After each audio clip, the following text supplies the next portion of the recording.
Hello, and welcome to the MMA Mic Drop podcast. My name is Jade Bunky. In today's episode, I'm going to break down everything that's about to go down at UFC 326, Holloway versus Oliveira 2. This is the main event for which we've all been waiting. It features two legends, two icons of the sport, and two former champs. This is an exciting main event, but the rest of the card is pretty anemic. For some reason, the main card has Michael Johnson versus Drew Dober in 2026 on it. That makes absolutely no sense. Who wants to watch an unranked 37-year-old take on an unranked 39-year-old on a main event? I mean, combined, they have 34 losses. Think about that. Combined 34 losses.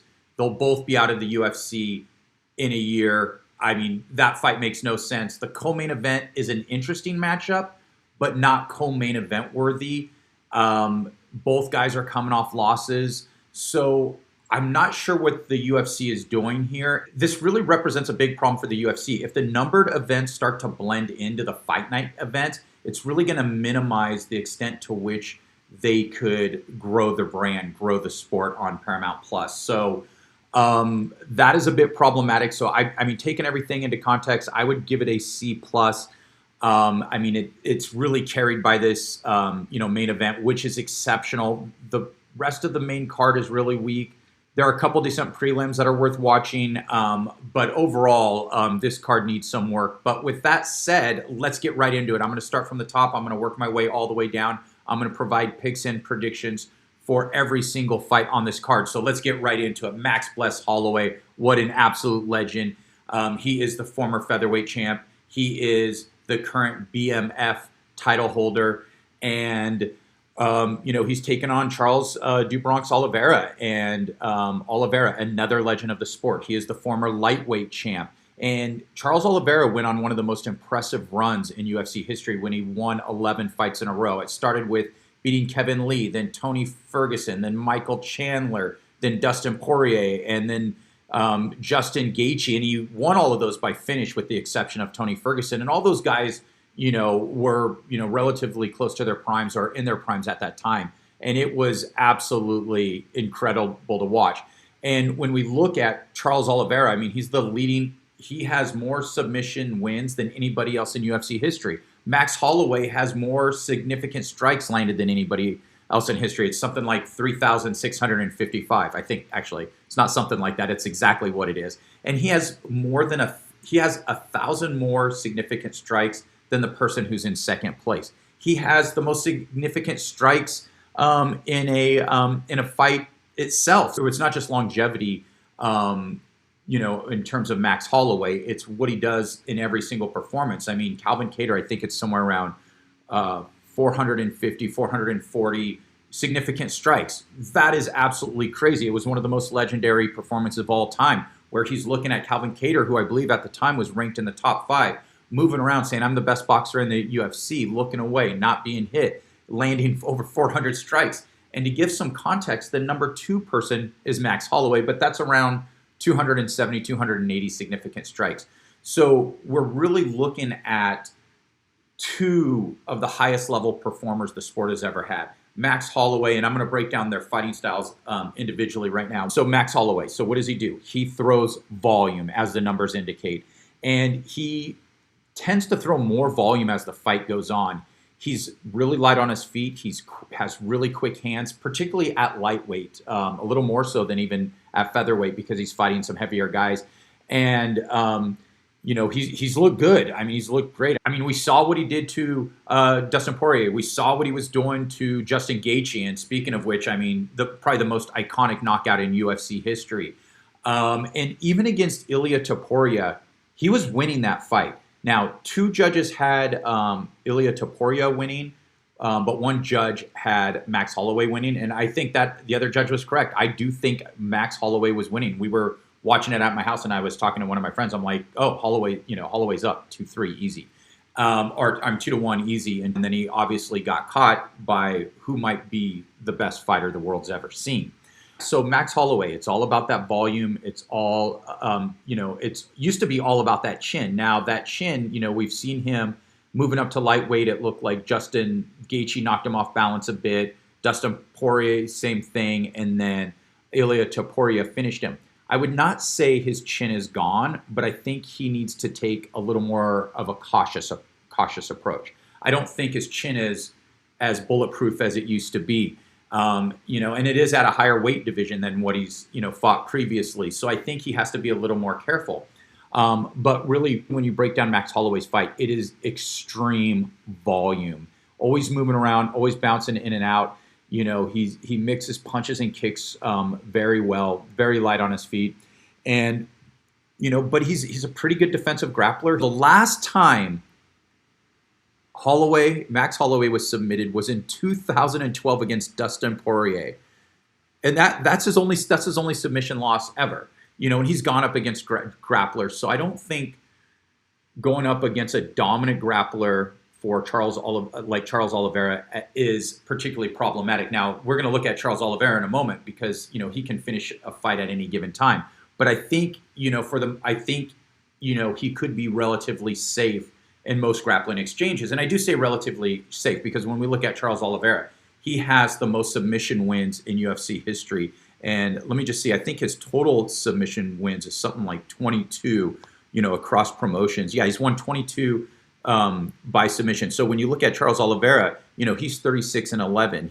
Of those 36 wins, let's see, how many of those? 32 were by finish. That is insane. He is a finisher. He can lock up a sub from anywhere. He can take the back in a split second. He is so quick at getting to the right position at the right time.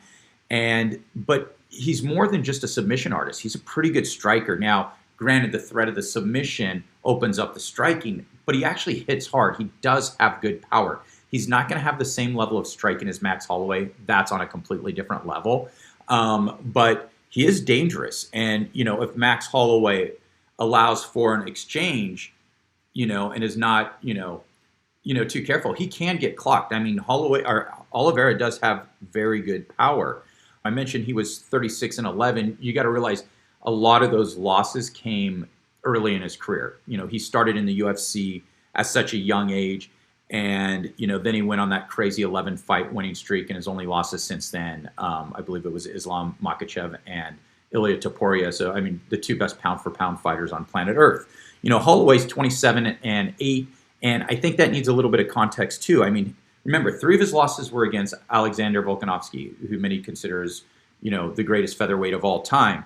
And 2 of those fights, however, you can make an argument that Max Holloway won those fights. His other fight was that first, UFC fight against Dustin Poirier in 2012 that he lost. So there's 4 of the losses. Another one was to Conor McGregor early in his career, and then to Ilia Topuria. And then, and so you have to go all the way back, and I'm looking at it right now, to Dennis Bermudez, where he lost a split decision. That's the, so I wanted to give context to his losses, because when you say, he has 7 losses, his record is even better than it sounds. Or I'm sorry, he has 8 losses. He's 27-8.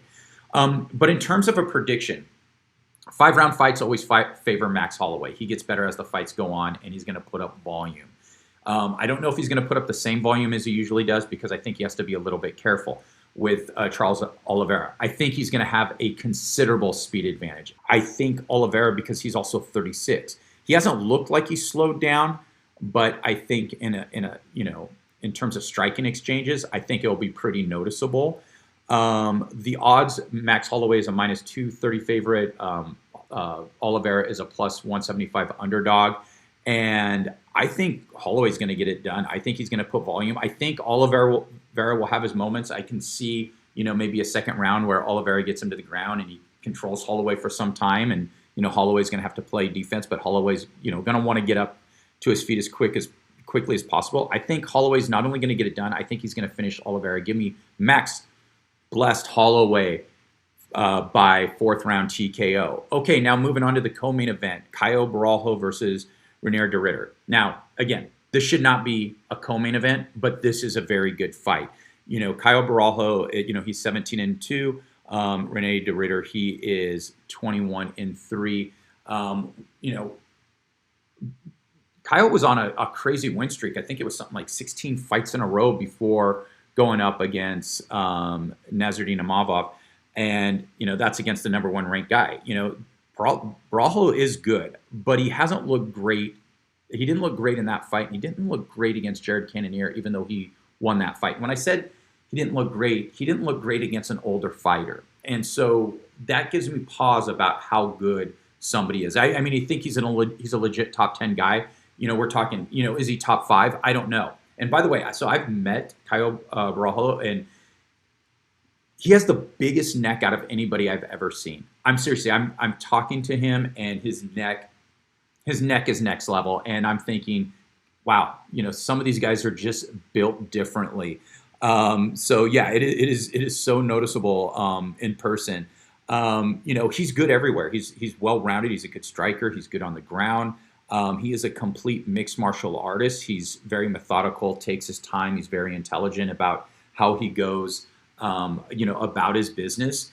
And when you look at Reinier de Ridder, he's an intelligent fighter as well. I mean, he really fights to his best advantage. He's a big dude, and he comes in and he's not that athletic. He's kind of slow and lumbering, to be honest with you, but he'll come in, he'll close the distance, and he'll want to clinch. He'll want to make the fight a little dirty.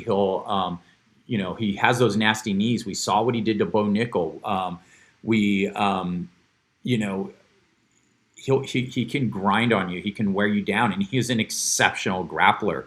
And I think this is where this fight will be interesting, is when it takes place on the ground, which it will get there, because I think eventually this will, these guys will, lock up. And Reinier de Ridder, he's really good in terms of locking somebody up, getting somebody on the ground, grinding it out. And both guys are really good grapplers, so I'm pretty curious to see where this goes. Now, Reinier de Ridder, he lost a lot of stock with his loss to Brendan Allen. Brendan Allen is a very, very good fighter. Brawlhalla is a minus 290 favorite. De Ridder is a plus 235 underdog. I think this line is way off. I think this should be a pick'em. Remember, Reinier de Ridder, before losing to Brendan Allen, beat Bo Nickel, who was one of the hottest prospects in the UFC, and in a very dominant fashion, and then beat Robert Whittaker, the former champ. So, I'm actually thinking Reinier de Ridder is going to get it done. I think he's the better grappler, and we're going to find out. I mean, Brawlhalla is going to be the better athlete, and he's going to be better on the feet, but I think de Ridder is going to get it on the ground, and I think when he does, I think it's going to be a problem. And I'm going to take second round submission, and because I think if it goes late, if it goes into deep water, we've seen Reinier de Ridder quit. So if this is one of those drawn out fights in the third round, Kyle could probably pull away, but I'm taking de Ridder by submission. All right, before that, we're going to get Rob Font versus Raul Rosas Jr. And I absolutely love this fight. I'm looking at the odds right now. Rosas Jr. is a minus 218. Rob Font is a plus 180. And it's funny because I was talking about how this fight card overall is pretty weak, and a lot of people point to this fight as the one that makes it pretty weak. I disagree. I think this fight's fascinating. When we look at Rob Font, I mean, at one point he was, the best boxer in the division. I mean, when I talk about significant strikes, he's actually number 3 in terms of most significant strikes landed in a single fight. I think it's around 270, 275. It's right under Max Holloway's second place one. But he's a really good boxer. He's got a good jab. He is older. He is 38. But why I like this, and I typically don't like to see too many older guys on the main card. He's been beating prospects, and let me just click on here. He's beat Matsumoto, Kyler Phillips, and Adrian Yanez over the last 2 years. Those are prospects where people thought, okay, let's give these guys an older vet with a ranking, and they will be able to take, his ranking will be able to promote these guys. And he's turned them back. And, his recent losses to, David Martinez, and then before that, Figgy and Corey Sandhagen. I mean, it's all against incredible talent. So this fight is interesting because he does look like that perfect test against a prospect. He is right now still a prospect killer. It shows, how good he is against anybody outside of, maybe the current top 10. And this, and this is what question this fight will answer. Is Rosas Jr. a top 10 fighter right now? And when you look at him, he's an exceptional grappler. He's so young. Let me think. I think he's like only 20 now. He came into the UFC at 18. He's 21 years old. So good for him. He can finally get a beard. That's awesome. He is an exceptional grappler, and he has, a lot of energy. We saw that in his early fights. It's funny, you don't see 18-year-olds manhandling UFC opponents, but that's exactly what he did.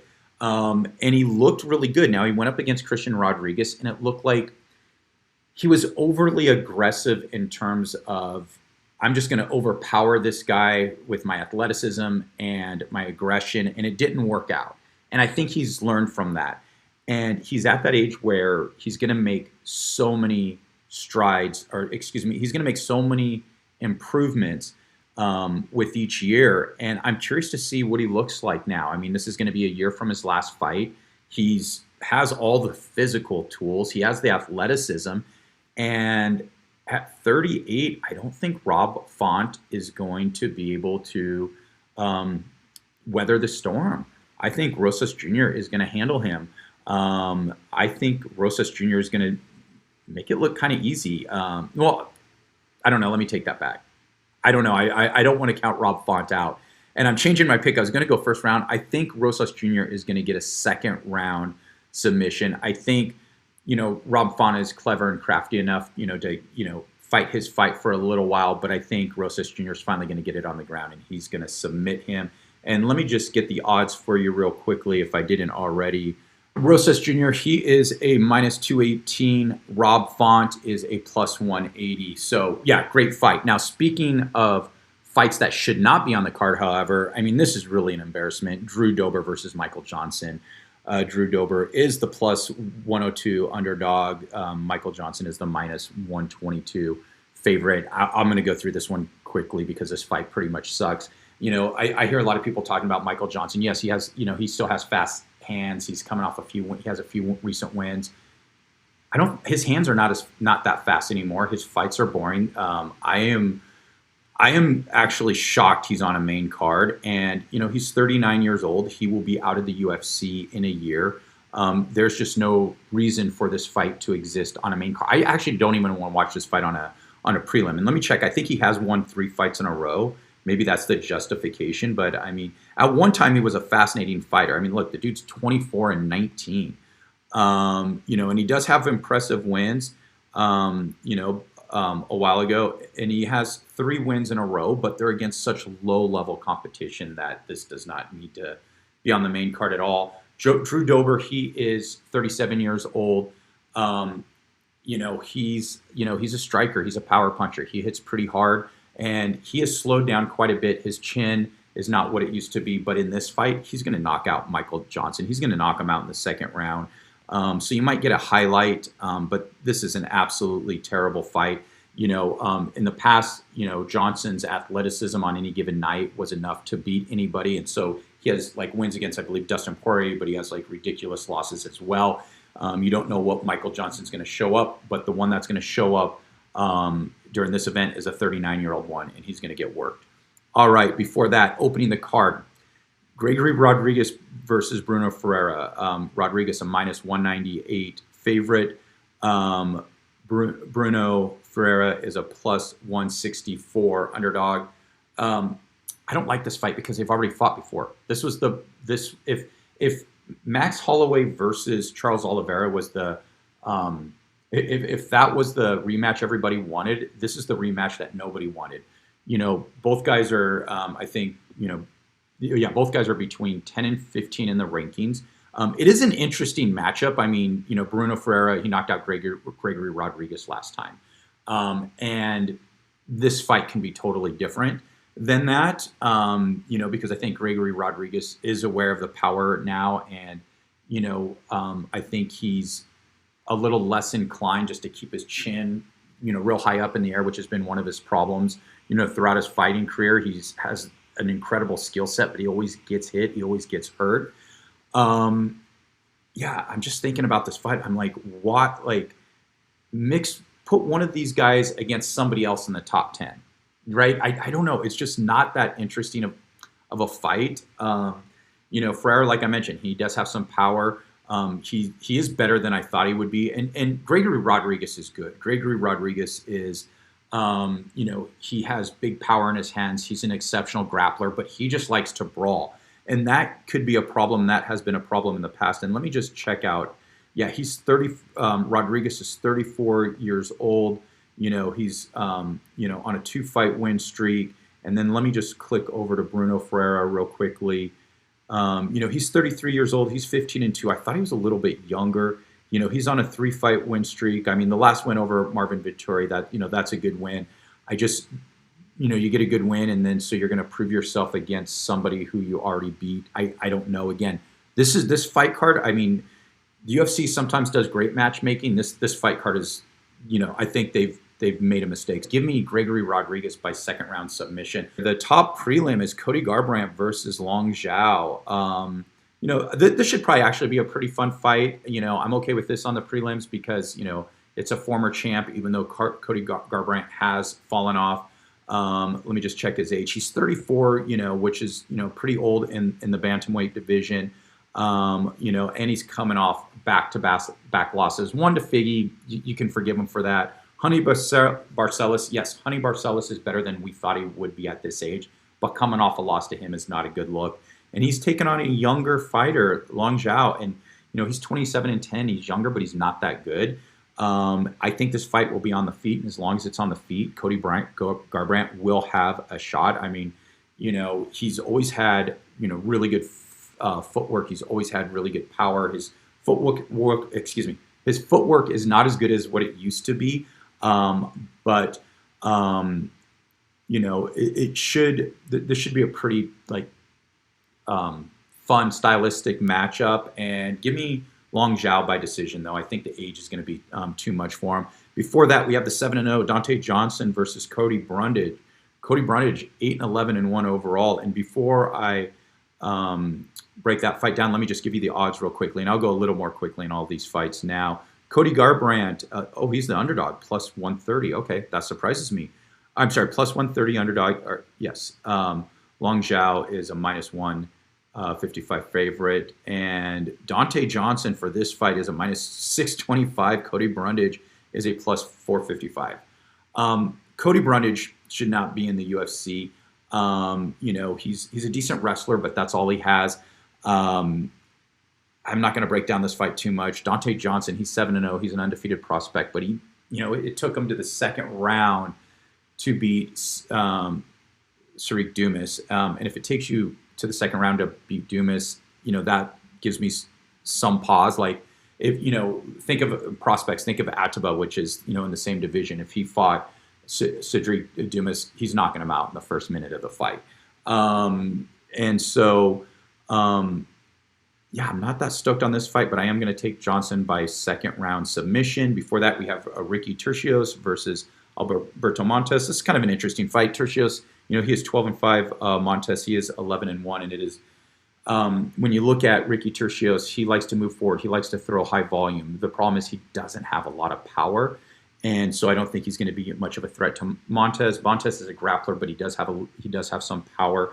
I think it's going to be too much. I talked about guys that won't be in the UFC. I don't think Turcios will be in the UFC in another year from now as well. I think he didn't live up to the hype, and I think Montes is going to get him by second round submission. Let me bring up the odds real quickly for you. Those odds are, let's see, Ricky Turcios is the plus 160 underdog, Montes minus 192 favorite. That makes sense. I've even put that line maybe even a little wider. Before that, we are going to get Cody Durden against, and I do got to look at his name when I try to pronounce it, Termendembarel. Oh, I think I did a good job doing it. I don't know if I can do it quickly going forward. Termendembarel is a minus 160 favorite. Durden is a plus 130 underdog. Cody Durden is better than you think. He's a really good grappler. He's tough as nails. I mean, he has some losses, but he's always in a fight. He has some dog in him. And I think I'm going to take Cody Durden, and I think I think he's going to get beat up in the first couple rounds, but I think he's going to weather the storm, and I think he's going to lock in a third round submission. Before that, we got Sumidarji versus Jesus Aguilera. Medarji a minus 245 favorite. Aguilera plus 200. I think this line is a little excuse me. I think this line is a little wide. I would take Aguilera is pretty good. I mean, he's a good grappler, yes, and he has very short arms. I think he's going to be at a 9 or 10-inch reach advantage, which is absolutely insane. But he is a good grappler, and he's 15-2. I mean, he's a solid fighter, but I think Sumidarji is a solid fighter. So Sumidarji is going to be the better striker. I think he's going to pick him apart at range, and I think he is going to beat Aguilar in a very fun and entertaining back and forth fight. By decision, but don't sleep on Aguilar. That he could possibly get a submission in this, And if you're you're betting on DraftKings, maybe taking Aguilar might be a good way to, balance out some of those other wide lines. And speaking of DraftKings, let me just say, if you are doing DraftKings, definitely, regardless of who you think is going to win, I would definitely take Max Holloway, because Max Holloway will accumulate more points than any other fighter. Due to his crazy volume. Well, I guess I shouldn't say if you think he's not going to win. That wouldn't be too smart. But if you think he's gonna win, definitely take Max Holloway in terms of your DraftKings lineup. We got 2 more fights, and I'm just going to go through these extremely quick. Rafael Tobias versus Dr. Nurgazahe. Tobias is 14-1. DR is 10-2. Give me Tobias by third round TKO. Jeong-yeong Lee versus Gaston Bolaños. Lee 11-3. Bolaños 8-5. Bolaños, really good striker. Can't grapple at all. But I think he's going to do something exciting. And and this is an upset, and maybe I'll look at the odds after I read off the next fight as well. I think Bolaños is going to get it done. Give me Gaston Bolaños by second round TKO. And opening the fight card, Luke Fernandez 6-0, Rodolfo Bellato 12-3-1. Bellato, I know there was some hype on him. I don't know why. I never thought he was long for the UFC.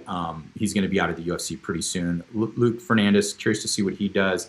I think all of his wins are by finish. No, 5 of them are by finish, but I think it's going to be a first round TKO. And let me just get you the odds for those last 3 fights real quickly.